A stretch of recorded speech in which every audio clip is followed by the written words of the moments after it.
Wow, that was the first time I've seen that. That was a Wow, pretty good animation. That was not bad. Yeah, I like that, Rye. Yeah, I'm not gonna dwell on it. It did have shades of 70s adult content for the audience. Oh, welcome to wait a minute. Wait a minute. How would you know this? Rigorous study. The show is Unbuffered. I'm Chris Mitchell, and I'm still getting used to my dumb face. I spent the last several months growing out a beard trying to rival Doug.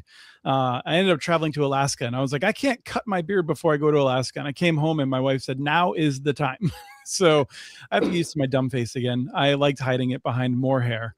I'm Chris Mitchell at the Institute for Local Self-Reliance. This is our first live show of Unbuffered. We're excited to be back and having this format again. We're going to be playing with some new ideas as we try this out. But today we've got a great panel to discuss the news of the day, the week, or the past 4 months, depending on how you want to look at it. We've got Heather Mills, who is the principal consultant with ITG Communications. Welcome back, Heather. Thank you. And we've got Doug Dawson, who's still at CCG. He hasn't kicked himself out, so we'll probably retire there at some point. Welcome back, Doug. My wife keeps threatening to fire me, but yes, it hasn't happened yet. So. At least she doesn't make you trim your beard. She does not. She actually hates when I trim my beard. I like that. So yeah. All right, and then I think making your unbuffered debut, but also having not been on Connect This, we've got Draw Garner, who is the Director of Policy Engagement at the Benton Institute for Broadband and Society. Welcome, Drew. Thank you, Chris. Thanks for having me. I was a long-time listener to Connect This, so it's a pleasure to actually be on the show. Wonderful. Yeah, it's great to have you here. We had what we thought were the records of how many people watched the show, and I feel like I've met them all individually. We loved all the people that tuned in. Trying to figure out if we can do some work to get that audience up a bit as we play around with Unbuffered. Today, we're going to be talking about sci-fi, just briefly. There's a couple of topics we're going to handle briefly and try not to get lost in so that we can get lost in bead later on in the show. The show is going to be about 60 minutes. We're going to try and keep them tight. That's one of the new things we're trying. We're going to talk about Amazon Leo just a little bit, which is Amazon's name for its Leo service. And we're going to talk about efforts to preempt local government to encourage more investments in internet access. Never tried that before. We'll see how it goes. Talk a little bit about mobile wireless because I've driven around the country a whole lot just recently and I have opinions. But we're going to talk about permitting a little bit more in depth. There's a lot that's been going on with that. And that'll lead us into BEAD because one of the issues with BEAD will be permitting. So if there's time, which I hope there will be, we will also be touching on affordability programs, something that Drew's been focused on and folks on my team have been doing as well. So jump into the chat and feel free to throw us a curveball, say hi. That'd be wonderful.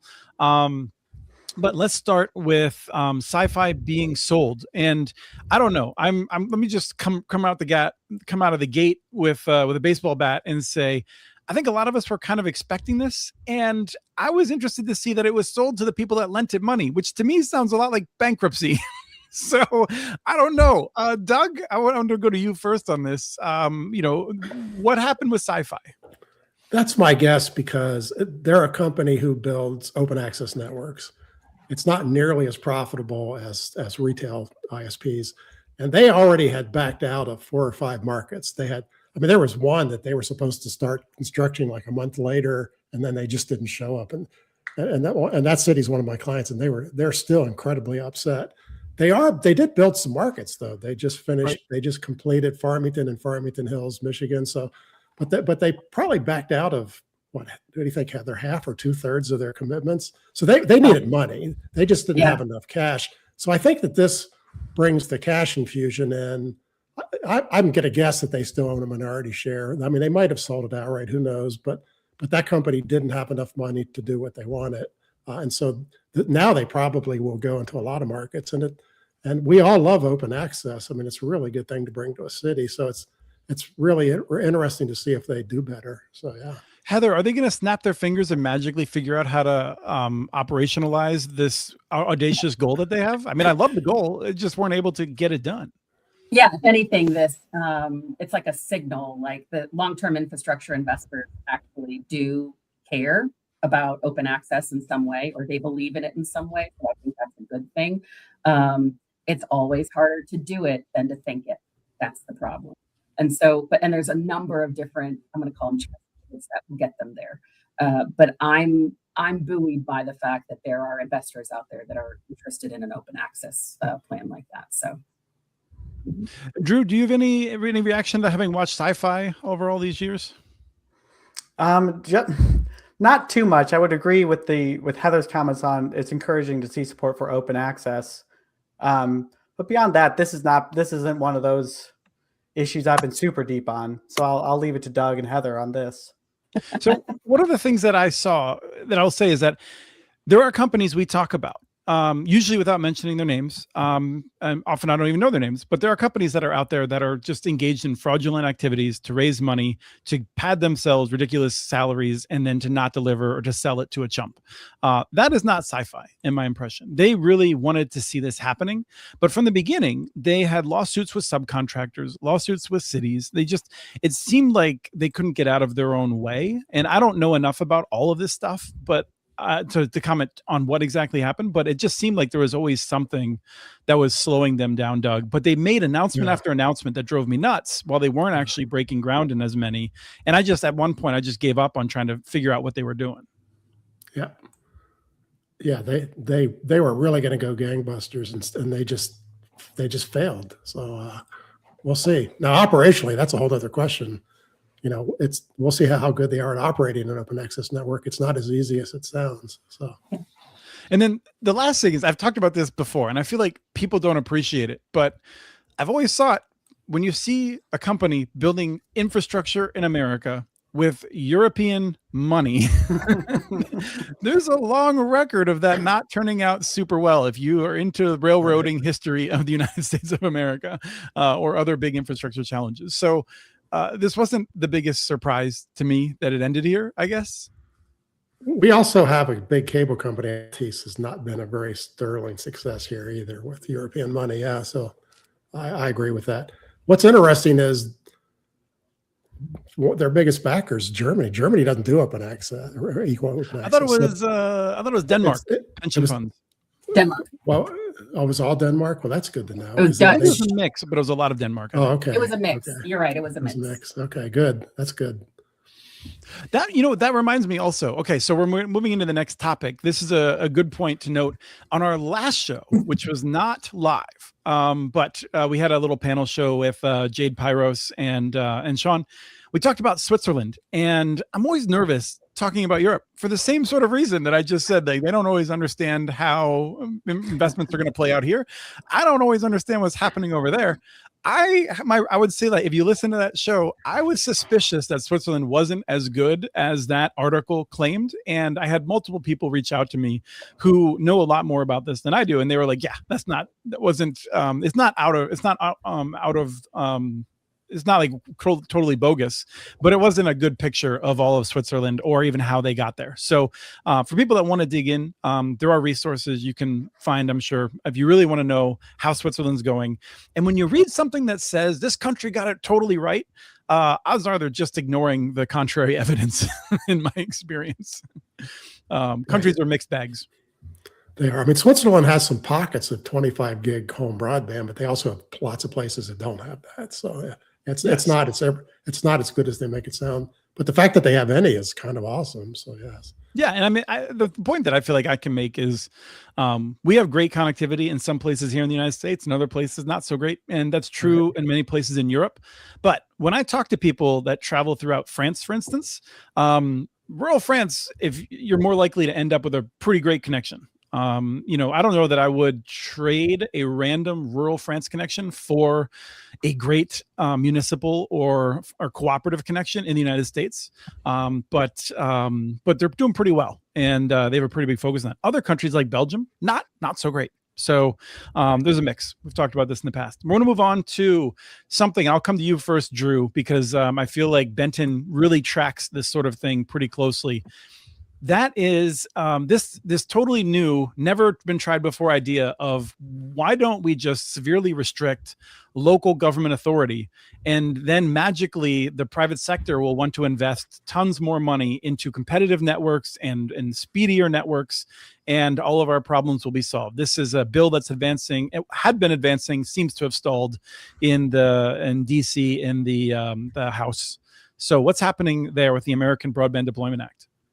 Yeah, so that's correct. This would have been speaking of whether Europe understands how to deploy in the States. Like it's unclear if DC sometimes understand how to deploy in the States, as evidenced by this bill that would have, I think, had a lot of issues would have preempted a lot of local government authority over broadband permitting across the board. Doug has written well about this, I think, where some of these issues make a lot of sense in rural areas, but this would have been rural, suburban, and urban preemption. It would put a shot clock on local government's ability to approve or deny broadband permit applications. And then if the local government did not respond within time, it would have been deemed approved.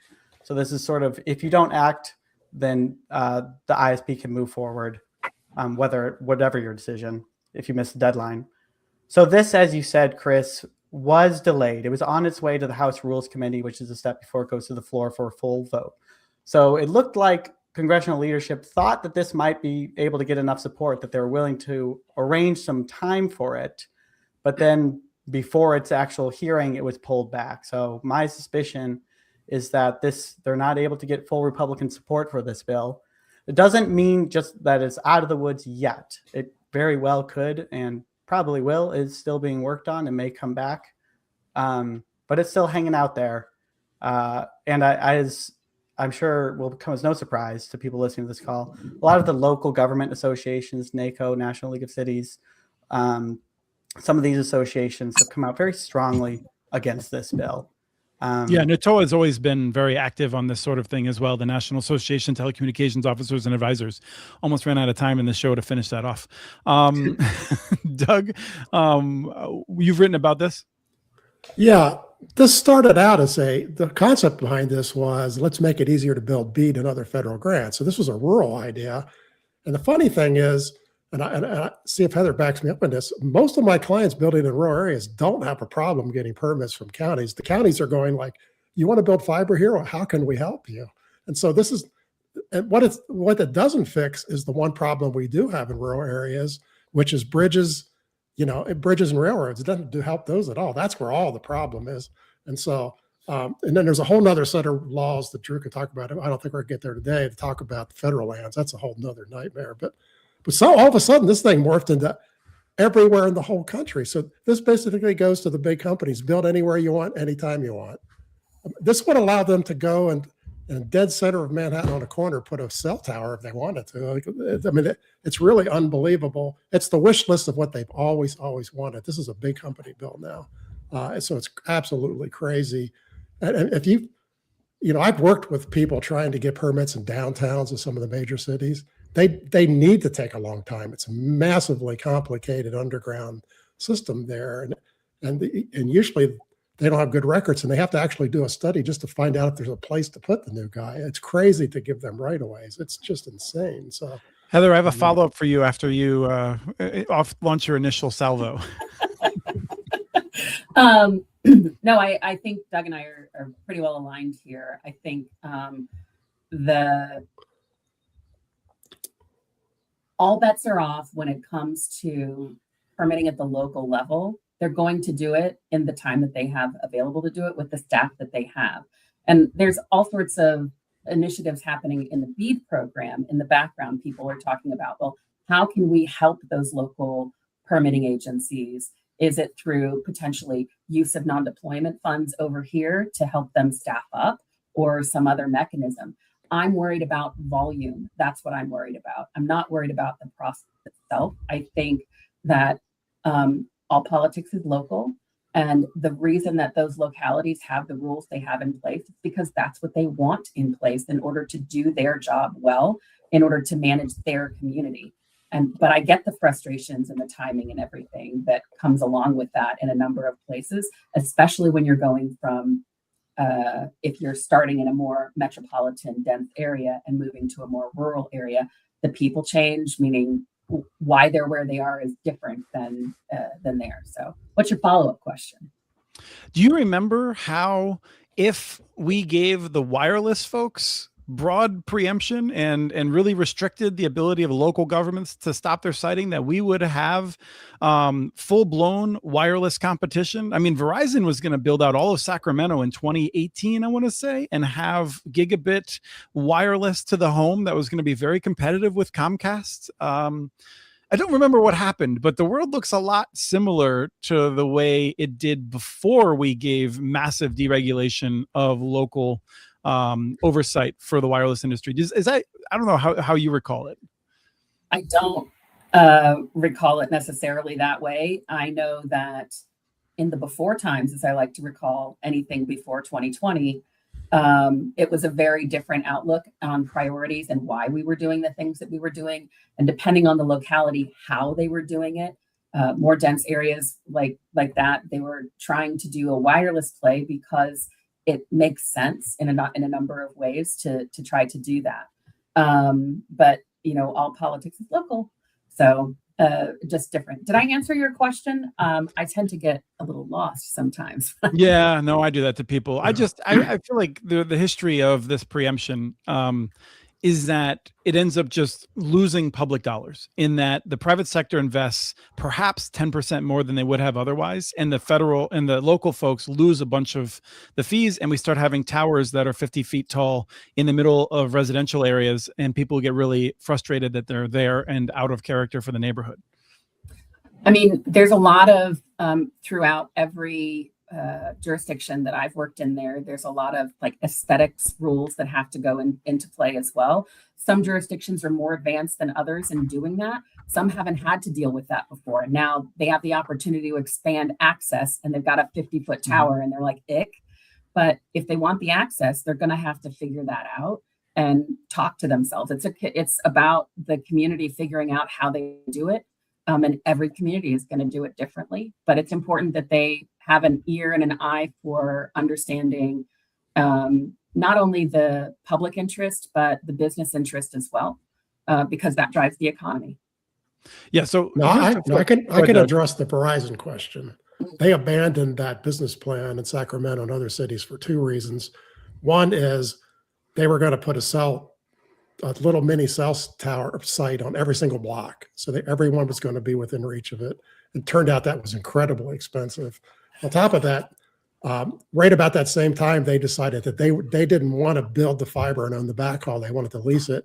And the people who were going to lease it to them, like American Tower, they're like, I can't afford to pay that much of a lease. So it became economically unfeasible. They tried it in a piece of Sacramento, Detroit, and one other city, and it was a financial disaster. And they quickly abandoned it. It was never going to work. It wouldn't work today either. You can't put a small cell site still like $40,000. You can't put one of them every block. That's incredibly stupid electronics. So yeah. So even Drew, if they were able to, oh, sorry, go ahead, Chris. Even if they were able to make that like a wireless site, not a cell site, it would have been just as expensive, right? If they would have truly made it wireless drops, it would have still been close to that as expensive. But they ended up with all sorts of radio interference problems and there's just all sorts of problems out of it. It's like, it doesn't really work. I seem to remember the folks at Vantage Point doing a study and finding that if you replace fiber to the home with that kind of going up to that close to the house, you get 80% of the cost and 20% of the benefits. And it turns out that's not a really great business proposition. Right. So one last piece, and I don't know, Drew, I would welcome you to shoot me down. Let me the opposite. I'm broadly sympathetic with ISPs, especially local ISPs, dealing with stupid local rules. In St. Paul, I believe, I was told, I haven't verified it, but that if you want to work in the right of way close to the trees, you have to work around you have to have a GIS layer of all of the trees' root balls in order to protect the trees. And the city doesn't give that to you. You got to make it yourself. So you got to pay for it, which is ridiculous. I think the city should be like, yeah, protect our trees, but also here's the layer. But they don't do that apparently. And the city had a max permit length of like 2,000 feet or 1,000 feet or something like that, which was unlike comparable cities nearby. And I had worked with a certain someone that I knew well who builds networks in this general region. And I was like, look, I think I could put pressure on the city to modernize these rules and improve them. And I was told, yeah, but like we kind of like the rules because we figured out how to navigate them and it'll keep someone else from coming in after us. And so I don't think the industry broadly actually wants to make it super easy for everyone to build, because if cities are required to have robust connections, we actually kind of end up with the reality that we cannot support massive facilities-based competition. It doesn't work. This raises a sci-fi story. And I think it was Binghamton, but one of the New York cities, they built a network and they just plowed straight through all the root balls and they killed a bunch of trees. Oh, it's awful. Drew, and they quickly changed the rules and they had to do it a different way, but they just went straight down the right of way. It's like, no, you really shouldn't do that. So that was one of their early builds. Yes. Well, Chris, I think you make a good point that like reducing some of these permitting barriers can be open the door to competition. ISPs know that, cities know that. In a report I've worked on, Mesa, Arizona sort of sets a pretty good model of how they have attracted competition, where they, in their permitting process, a lot of the times it's like the uncertainty about how long is this permitting going to take, just the lack of transparency into the permitting process and the lack of capacity at the city level to process all the permits needed to really have robust competition. What Mesa did, they have a consultant reimbursement agreement model where the ISP applicant can pay an additional amount so that the city itself can hire a consultant to improve and expedite the permitting process timeline, giving some consistency to the deployment, which then allows the ISP to plan everything else around these permits. That's worked really well for Mesa, but it's because Mesa found a way to address their capacity at the city level. I think one of the weaknesses with this federal permitting bill is that it doesn't acknowledge that capacity limitation in some of these cities, and especially some of these rural areas where you might have a part-time staff who is partially responsible for this, being in charge of what's going to be this wave of B permitting applications. So that's, I think, one of the weaknesses with the bill we were just talking about earlier. And unfortunately, this gets to the non-deployment conversation Heather mentioned. Like, that is a potential use. Permitting capacity expansion is a potential use for BEAD non-deployment money. They've alluded to it many times before. Almost every time they've talked about non-deployment, they mentioned permitting. But at this point, we're going to be a year late when this money rolls out. Mm-hmm. So I don't want to preempt the future conversation, Chris, but I think NTIA has the right idea with some of this using non-deployment to improve permitting capacity, but they need to get started 2 years ago. Yeah, so, or be very competent, and I'm not sure that there's a record of that in the past year.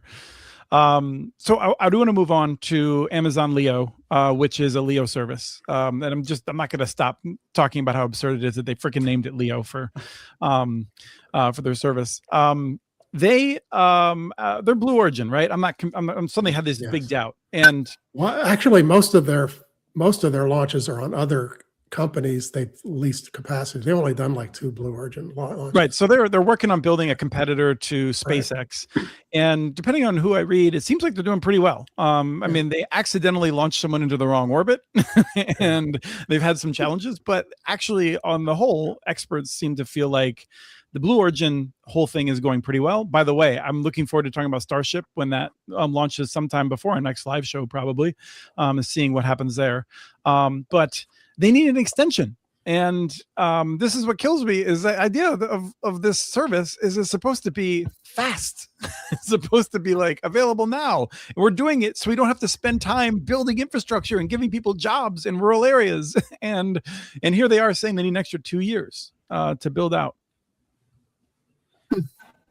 They're the second largest BEAD winner too. 400,000 locations. Now what, a 2-year delay? Right. That's this, like Starlink's currently available right there. I feel for the locations that were, one, promised fiber and BEAD, two, had it then swapped out for LEO, and now their LEO's not even going to be there. Yes. In addition to all the other, like when it does arrive, it'll probably have a lot of similar issues to the LEO we know today. Or it may not even work. Are you going to have to build a 40-foot pole to get reception? Yeah, it's really frustrating. All my frustration with Starlink is tripled for LEO, which is an unproven service. Doug, we talked about this before. You don't have to rehash a lot of it, but any initial thoughts? I mean, they're up to 300 satellites, and if we follow what happened to Starlink, they launched their beta test with 600 satellites, and beta test meaning you would get it for 5 minutes and then it would go off for 5 minutes because there was not enough satellites to fill the sky. And Starlink finally got what we call 90 or 95% coverage when they got to about 1,600 satellites.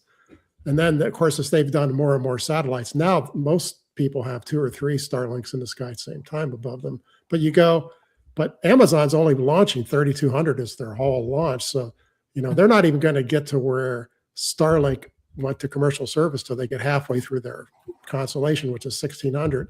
And that's just physics. You just have to always have one above you, right? Well, they have bigger devices and higher orbits, I think, right? Just a barely higher orbit. It's not going to make that kind of difference. So, I mean, we're talking 30 miles apart. It's not a big difference. So, it's more. So they're going to have to get halfway through before they can have an actual commercial service, and so that's not going to happen for the rate they've been going. So, they got their work cut out for them. So, and then they're supposed to be, Starlink's new satellites are very fast. They're gigabit capable. The LEO is supposed to launch with similar capacity, so they might be fairly fast. It'll take us 2 years to find out, I think. Yeah, I'll just note, I just had a chance to do a lot of Starlink in Alaska. I was up in Bristol Bay working with some of the Alaska Native villages, and it was very interesting. And I think there's a love-hate relationship with Starlink. They're thrilled to have it. There was also people building fiber to many of these villages, so that's very fortunate, because when I tried to handle some of my sports photography business on Starlink, it didn't go so well. Trying to get tens of gigs of photos out to clients. Starlink was kind of like, no. Well, they're not trying to cover the poles. I mean, they're covering the temperate areas. So they're not covering the. It was just as temperate as Minnesota, I'll have you know. But I want to give Heather a chance to speak up about LEO.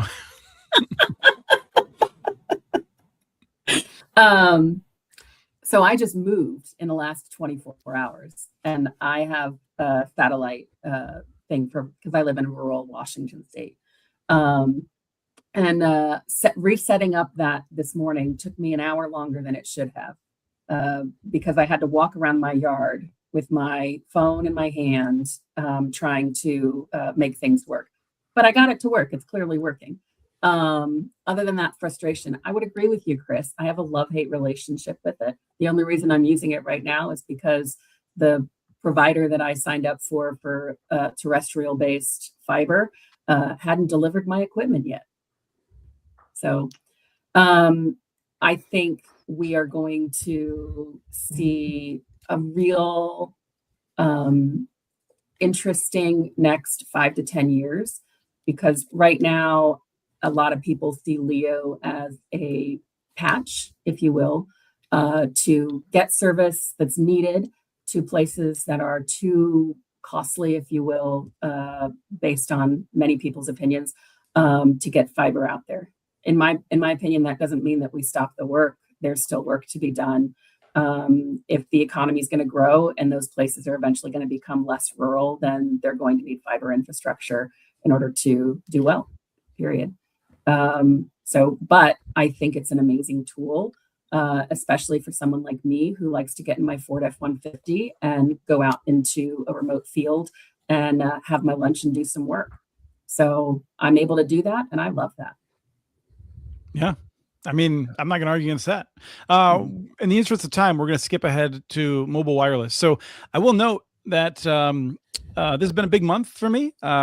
We went on spring break and drove down from Minnesota down to Oklahoma City, where we got to have, this was my first time in Oklahoma, got to have the quintessential Oklahoma experience of tornadoes and meeting other people in the hotel, in the safe room in the hotel, and then headed out west to the Guadalupe Mountains. We climbed to the highest point in Texas. It was brilliant.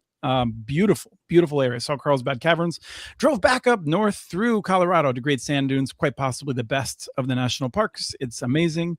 And then back home through Kansas and Nebraska, off the beaten trail. And wireless sucked. I have now T-Mobile and Verizon of the postpaid of the, I have, I threw a double eSIM on, and then I had GCI while I was up in Alaska as well. So I had triple eSIMs rocking, and the connection, I could never find a good connection from Verizon and T-Mobile, it felt like. And that's true in Oklahoma City. It was true in Amarillo. It was true like in any one of these places we went. When I was a rural area, usually I could get coverage from one of them, okay, but it wasn't the same one. And it surprised me at times. And I feel like mobile wireless is just getting worse and worse, Doug. And you keep talking about how we're not going to be spending that $10 billion for the mobile wireless build out. Right. But is it getting worse? It is getting worse. Let me show you a map first. I actually, since you said you were going to talk about this, how the heck do I share my screen on this platform? There's a Present. plus at the bottom center of your Bottom. toolbar. Share screen. All right. And the way you do it actually is you send it to Rye ahead of time, and he does all the work. I think I'm good. All right. How come it's not sharing? Share. There we go. All right. Can you see it? Yes. Come Well, on. something's So- up. Yeah. There you go. Yeah, I'll have to minimize this. So here are two maps. This happens to be someone I'm working for right now. This is Logan County, Illinois. And their first question is 4G the same as 5G? No. That was the a question 4G I was going to come coverage. to. Yeah. There's the 4G coverage on the left. There's the 5G coverage. These are the same towers, but 5G doesn't go as far because it's using higher frequencies, and they just don't go as far. Now on these maps, what you see is the dark colors are where the coverage is best, and the light covers is where it's even worse. So not only does 5G not go as far, but look how small the good coverage areas are. They're really tiny. And so by the time you even get to the fringe of these pink areas, it's getting very sketchy, even for making a voice call. So it doesn't mean all of this works for voice, but this is way better. So Doug, is it a yeah. conspiracy theory to think, though, that I might be on that 4G coverage and they might have the 5G lit up on my phone? Nah, whichever your phone says is usually right, but Okay. you can't, but it's no guarantee. I mean, carriers are carriers, and we don't trust them like any of them. Are you calling back to when AT&T did that, when they originally were Yeah. trying to sell the 5G stuff? Like that was 2016, wasn't it? Well, but Right. also I feel like there are claims I thought there were claims that one could get 5G from T-Mobile in many more areas, and they're talking about it being like 2 megabits a second. And when they started doing some of that, to me, that seems like they are claiming 5G. So like, yes, if you're using the millimeter waves on 5G, but can't you use 5G with the other spectrum that has better propagation over greater distances as well? Millimeter wave only covers like 1% of the whole US market. That's not real stuff. It's only in downtowns. So yeah, you're not getting that anywhere else. So that's the stuff that they did back in the old days when they had, remember the commercials where they said, look at my gigabit cell phone. Mhm. They put that up and they've never taken it down. Yeah. That's very minor. All right. Well, I'm gonna save this for a future show because I want to have Mike Dano back on, Yeah. who's now at Ookla. We had him on before, and real mobile wireless expert about some of this. But bottom line is it's getting worse. Cell coverage, speeds are getting better. Coverage is getting worse. All right. Any comments on that, Drew or Heather? For not wireless, but or not mobile, but for my fixed wireless service at my house, I noticed just recently when spring started that service got much worse. Yes, trees. Yeah, because of Trees. the trees. As the foliage Yeah. comes out every summer, I noticed this. And then to your point about the mobile wireless, I took a train recently from Chicago to LA, Southwest Chief. PSA, they don't offer internet service on those trains. So I didn't even think to check, but I learned that the hard way. So I used my phone as a hotspot to work the whole trip. And coverage is also spotty on that route. So that was a tricky experience.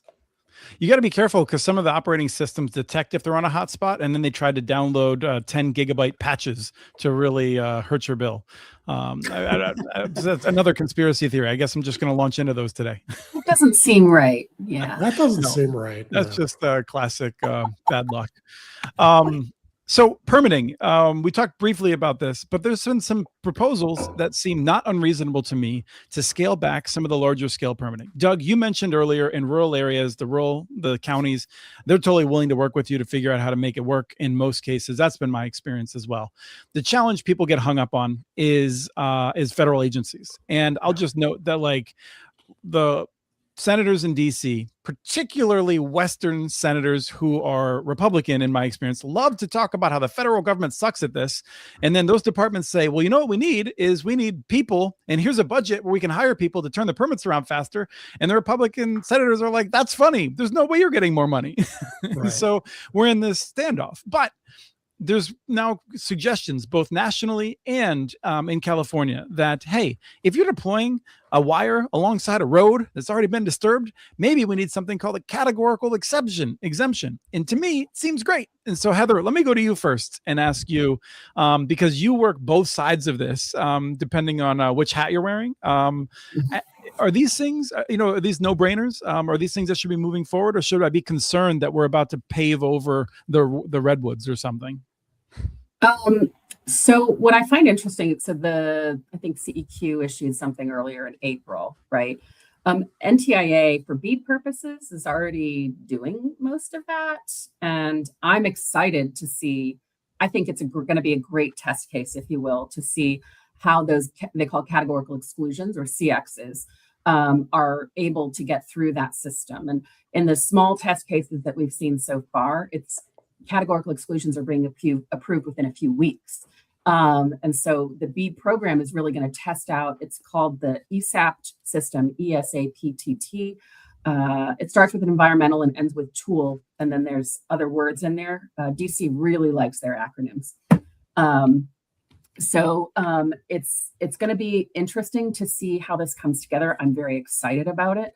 It's also going to allow the way the ESAP systems work is in order to process things the way that you have to in order to get them in there, you're going to know going into it as a BEAD participant what areas are going to be pretty well categorically excluded. You'll have a really good sense of that, and you'll know what areas won't be because you're doing that work beforehand, and you'll understand what path you're going on. What I like about the way that it's been set up for BEAD is that depending on the state that you're in and how they're processing it, you can set up NEPA sub-project areas to help find efficiencies going through. Now, there's rules around how you do it in certain ways, but it's going to help get, I'm going to say, shovels in the ground a lot faster than what we're used to in the past. So, Drew, do you react with a foreboding whenever you hear any sort of streamlining out of the people who are currently in power? Yeah, I mean,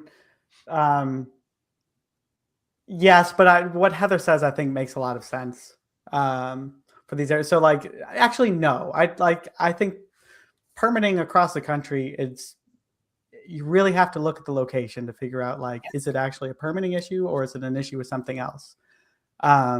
So whenever I hear from the federal government talking about streamlining local permitting, I get a little bit queasy just because we kind of know what it means, as we talked about at the top of the call. But this particular issue, less so. I think that it can make sense in some areas. And I don't as long as we're not running down the redwoods, I think that's not what this will do. It will protect some of those areas while still allowing it in areas where we've already done the analysis. I Doug? think I'm still stuck with the picture of paving over the redwoods. I try to picture that. That's a lot of paving. It's a lumpy road. I admit it. Yeah. But I mean, I have two comments on this. One is, this is the common sense we've always wanted, because it's like, hey, I'm burying fiber along the side of a road that's been dug up 6 times. You know, there's other utilities in there. I'm not going into the woods, marshes. And so there's 3 category exceptions. One of them would allow an agency to do that. But the other issue where I get a little queasy is every agency is going to interpret it. We may get 3 different interpretations from the FCC, NTIA, and USDA. They each have to make up their own mind of how to apply it. Because the first rule says if there's ever been an exception in the past, you can follow it. But most of them are just going to be Rule 2 and 3, which says use your common sense, and they may not apply common sense the same way. But it's still a big improvement, because there used to be no exceptions for common sense. So that's why we like this. Now, if you have a project that goes through marshland or Indian burial grounds, it's still going to be 2 years. This does not get you out of those. So if you have your BEAD project through those kind of places, you still got a big problem. But that's always been there. You should have known that before you applied for it, to be honest. So, Heather? Yeah, it's important that people do their homework too. Like we spent the last 20, 30 years recognizing that installing something in a previously disturbed right-of-way is really not going to have a lot of impact. But depending on whose land you're on and what they value as important or not important, that also adds to the level of complications there. I've been working on some complex federal level permitting that involves BLM, BIA, Forest Service, Bureau of Reclamation, and NTIA in one sitting. That's going to take a good effort to get through. It has taken a good effort to get through. And it's hurting cats on a new level. It's hurting cats on a federal level, along with locals as well. And so, believe it or not, the local permitting, once they get the sign off from the federal agencies, they can get things done like that. But it's the coordination between the agencies. And one of the things I've noticed is that there's a good amount of concern in the federal agencies for the flow that comes through. They have shot clocks internally that if they don't get something done a certain way within a certain time, it reflects badly on them, not on the applicant. That's something to consider. That's why relationships are so important in those settings. I could talk for hours. So best ask the next question. Yeah, we all have a yard-long list of problems where it didn't work well. Yes, there's nightmares. Yes, so. One of the things that I did hear was the frustration from one of the older time folks who was like, basically like, back in the day, we could build this, I put in I get the money and I'd start building and 3 days later we'd have something, and now it's years. And I pushed him a little bit on it, and he was basically saying it's frustrating when he has to go through 3 different processes for like the same land crossing for 3 different agencies, and just repetition and just waiting for a response in that. So I hear that, and I feel like this is something that will continue to be an issue that we deal with on my shows and the program within ILSR, because I feel like a fundamental issue of our time is dealing with processes that we have put up with for too long that don't work. We need processes that protect the environment and encourage investment and that work. And so execution is going to be something that we focus on over and over again. I would venture to say years ago, he built in those places without asking anybody. That's how he did it fast. I believe the rules were still there then too. It's possible. Yeah. And you one of those ask for forgiveness, in other words? Yes. I believe he's one of those guys in the old days, at least. Yeah. Well, and up there's definitely a sense that there's a different set of rules, right? And so people have different takes on how to interpret them. And I'm always recollecting a story that I heard of someone who could not get a permit in West Texas, and the sheriff really wanted to see the project get done. He said, "Come out here, meet me at 2 a.m." He said, "You got 4 hours, get it done and get out." Okay, BEAD. We're gonna talk about BEAD, and so I haven't been paying close attention, but I don't get the sense that there's a whole lot of people that have been connected with BEAD dollars. And I was told by credible sources within the federal government that they were going to make it go faster. So I want to start with you, Drew. What's the latest on BEAD? What's happened recently that we should be focused on? Yeah, I guess maybe the two big items of news is that the vast majority of states and territories right now have actually signed their award agreement. So we are finally, I'm sick of myself even saying this, but we are finally getting closer to the part where we can start construction. Indeed, some have already signed some states have already signed contracts with ISPs, that's the final line. I think one of the things that have been very confusing and made this process seem interminable is that there are so many seeming final lines. We have NTIA's approval, we have NIST approval, we have them signing the award agreement, then accepting the terms and conditions, and then signing the agreement with the ISP. But we are getting to that final step. I will say though, we are behind where we might have been. Drew, sorry, go ahead, Chris. We did we hiked to the top of Guadalupe Peak, which is 4.1 miles, 25% grade, I think roughly 20%, 25 on average, and at 8,700 feet. And my 10-year-old is with us. And I felt like you're on every corner. You're like, are we there yet? Or where's the peak? Like, it's so close. And you get up there and you're like, we gotta go down. there's no like tram, like gotta walk all the way back. And I feel like that's sort of where we were. We're like, oh, we're at the end. It's like, no, the switchbacks. There's so much more. Yeah. I want to make sure though, like we're behind where we would have been had they not touched. Right. If they had just taken their hands off the wheel when they came into office and done nothing, I think they would have gotten better results faster. And we might already see people connected. We also wouldn't have, the way they did it under the former administration was staggered, where they would be approving people and people would be starting construction at different times. It still is to a certain extent, but it's much more clustered. So there's going to be ISPs sort of fighting for the same workforce and permits because a lot of this work is going to be started at once. And the delays, I think, advantage Starlink. Like this has been another sort of benefit to the Starlink program, is just the fact that the BEAD process has slowed down. The one other, and we could talk about this later, but the non-deployment news. So, yeah, we'll come back to that in a couple minutes. Okay, yeah. So I'll stop there. All right, Heather, you and I had talked about this. You are, depending on the day, working with state broadband offices or with entities who are recipients of those funds. And in our discussion about it, you suggested to me that there are a number of challenges that remain to be overcome. Certainly.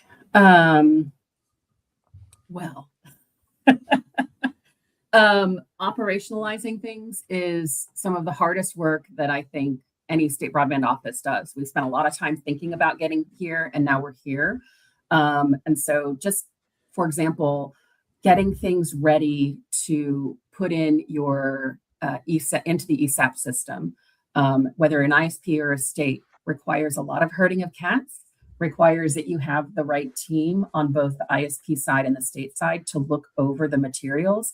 Because what the state is doing in ESAP to get to that CADX or whatever determination is filtering through all of the project information, working with the subrecipient to make sure that it makes sense, meaning what the NEPA sub-project areas might be.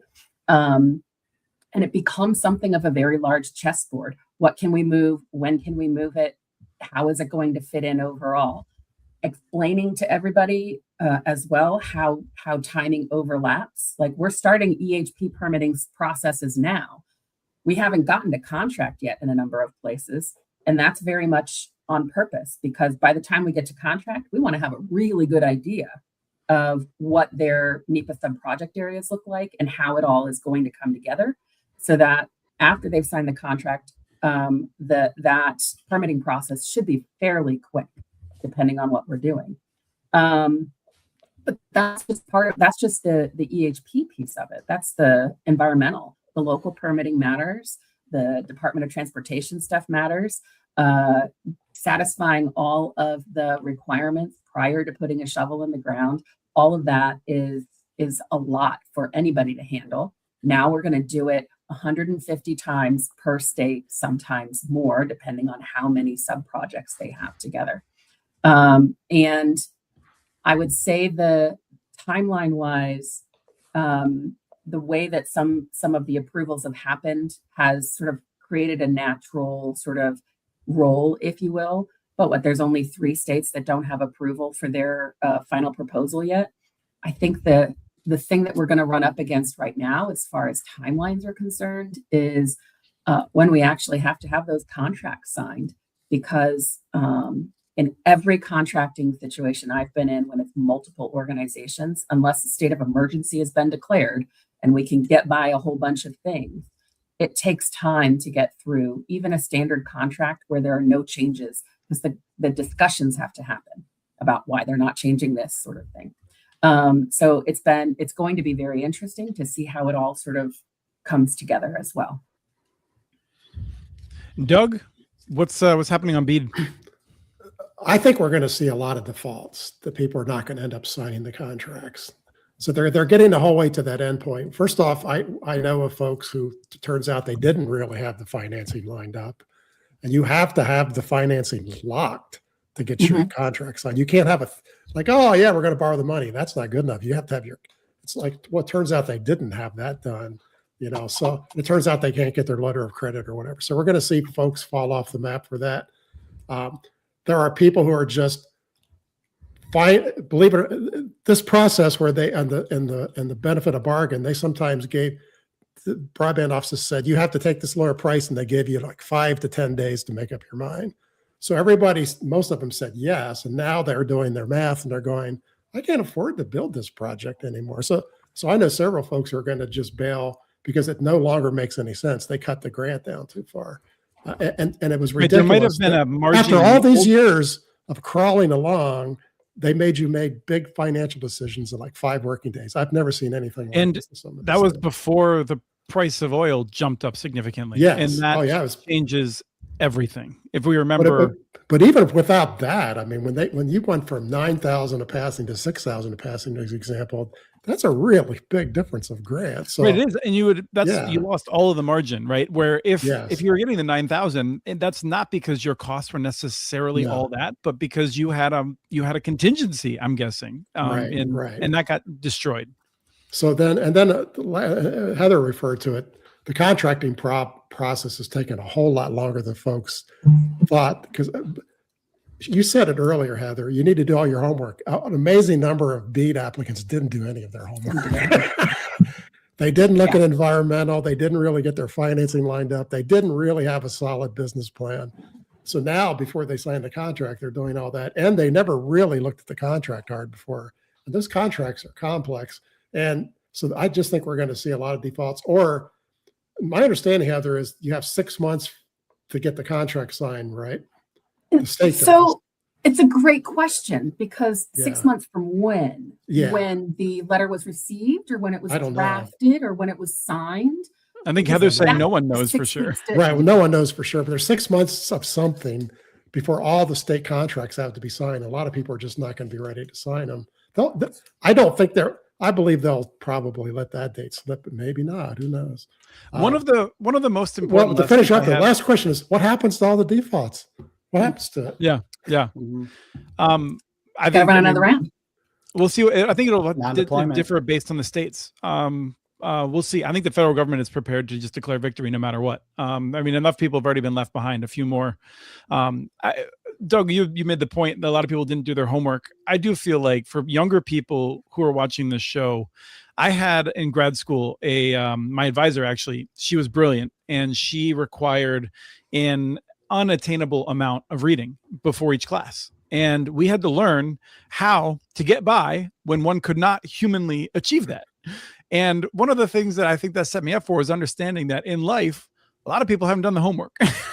And first of all, if you do the homework, Heather's a person that does the homework, from what I can tell, always. You have an advantage. And also, you got to learn how to get by even if you don't do it. And there's a lot of people who get used to that. And sometimes you get caught you get caught with your pants down is the phrase, and you get in trouble. So there's some of that happening too. Now, I want to move on before we break up with the non-deployment funds. We were going to know by now what was happening with them, but as Doug Adams has reminded us, the Trump administration continues to call them savings, as in they're saving the federal taxpayer dollars, and they're not savings if they then get used for permitting, as Drew mentioned earlier today, which would be a pretty good use of them as far as things go, or for digital equity to make sure that our veterans and other like older adults and everyone else can actually use the networks that are being built. But do we have any predictions as to when we will find out and what will happen on that day? Well, what we know most recently is that last week Secretary Lutnick was before the committee, before Congress last week, and he said under pressure that guidance may come out in 2 months, which would be late June. They have missed deadlines in the past, so who knows? This is also tied up in the whole the BEAD non-deployment money is kind of being held hostage as part of the AI executive order, the administration's goal to like prevent states from regulating AI. If you do that, you may jeopardize your BEAD money. And to just highlight how big of an issue this is, the median amount states are going to can expect from non-deployment is almost $350 million. That's the median amount for states. This whole pot, $22 billion, most of the BEAD program. But Chris, to your point, at present, we don't really know how states can use their money, when they're going to get access to it, or even if they'll be able to use it due to some AI regulation that they have. So a lot of questions remain. I've noted like every single statement NTIA puts out about non-deployment, they seem to mention permitting as a potential use, public safety like E911. They're starting to mention filling in infrastructure holes. So maybe those be defaults, but how do you do that if you consider satellite good enough service? And then recently they started talking about workforce too. I have to mention too, they keep continually ignoring that the law says broadband adoption and broadband affordability are also eligible uses. So that's the best that I know to date. Except there's the victory too. They keep referring to it as savings, but it does seem they're going to make it available to the states. And for the longest time, that was not a sure thing. We did not know that states were going to get this money. They really seem to be working as hard as possible to take this money from the states, put it back into Treasury, use it to pay for their war or whatever. Right, let's be very clear. That would be an illegal action. This is money that Congress has appropriated. And so we are talking about whether or not we are surprised that the Trump administration may follow the law in allowing states to use money that Congress deliberately gave them. Right. And they wrote into that law, if you don't use all the money, here's what you're supposed to do with it. You redistribute it to other states. So Congress explicitly contemplated this potentiality and addressed it. And yet there's still major doubt as if the administration will sort of abide by that law. Yeah. Doug? My guess is in 2 months, we're going to get another delay. So they're either going to delay it forever to just kind of hope it dies off because it'll be too late. But if they finally do come out, my expectation would be a very narrow list of things you can use it for, meaning most states won't be able to use most of their money, and that's why it's still savings. You keep talking about permitting. As soon as you sign your contract, you do your NEPA and you do your permitting. They're all going to be done by the time they figure out they need this money for this. It's, permitting all those signed contracts this year will get their permitting done this year. That's what you do before you get the plows going. So it's too late for that in most cases. So because using it for permitting is very complicated. You got to go to the county and go, let me help you hire 2 more people and all that. That's not a real instant snap thing to do. So I think the list will be so narrow that it's not going to make much benefit. Remember, the big use in there that we thought it was going to go for was to do MDUs in urban areas that don't have any good broadband. That was going to use all the money in a lot of states because there's a huge need there. That's gone. That's not on anybody's list. So, yeah. Heather, closing comments? Yeah, in the Senate hearing, he said it'll be about 2 months. And then the next day in the House hearing, he did not say 2 months. He said that we're going to do new and exciting things with it. So, Doug, I co-sign with you in saying, I think, yes, the money will come. I think the money will come in as hard a chance to get it as possible. it will be very, very, very challenging for any state to get that money. The problem that I have with the way that the administration talks about BEAD funding and the savings and the benefit of the bargain is that they've removed the words quality and value from that. And that means to me down the road, what we're going to have to do is run another program to get past this hump where we're at. Like we said earlier, LEO satellite, it works. It's certainly a thing that can be used, but I'm going to say the word affordability here. It's not affordable. Even with the programs that they offer now, it's not affordable. In the remote project, the remote thing that I have, I had to pay $200+ for the device that I had. And I know with BEAD, they're going to give you the device in that regard, but it's still not something that a lot of people have an appetite for. And I worry about that. How are they going to change the perception of LEO so that it is an acceptable alternative to fiber-based? If it really is that good, it should pick up. But I think quality and value are the things that we should be talking about when it comes to what kind of services our tax dollars are installing for people to use. And we keep hearing that some people will just have to do with not fiber. And I think that that's a bit of a disservice to those people. And I also think it means that we've inadvertently, or maybe they did it advertently, but probably inadvertently created a class system of who gets what. Overall. The other thing I'll say too is that sort of runs through everything when we were talking about permitting earlier today. People need to realize, people in the administration need to realize, there are some localities that run their entire organization publicly through Facebook. They have a Facebook page. That's where they do all of their communications and everything. And that's fine for them because it works. You try to run 100 permits in a week through that organization, it will stop in its tracks. So those are the kinds of things that people need to understand when we're talking about updates to permitting processes like that. Not everybody's bootstraps are the same, and pulling them up is fine, but if they break on the way, it means we've got to replace the bootstraps. That's a good place to cut it off. There's much more to say. I wish we had the time to go into affordability programs. It was discussed on the recent Building for Digital Equity episode that ran without me 2 weeks ago. You can find that on the National Digital Inclusion Alliance YouTube page, or I think on ours too, at the Institute for Local Self-Reliance. And then there was a question in the chat, which was whether or not mobile networks were getting worse, why that was the case. And Doug, just very briefly, there was a response from Cassie that I really appreciated. But one thing I would say is that I think a part of it is also just running hotter. Like, they used to have more slack capacity. Now there is much less. They're doing more with what they have, and so it's not able to get out to the fringes as much. But also, they're using a lot of the capacity for FWA. That doesn't leave much for cell phones. Yeah, that's a part of it for sure. So yes.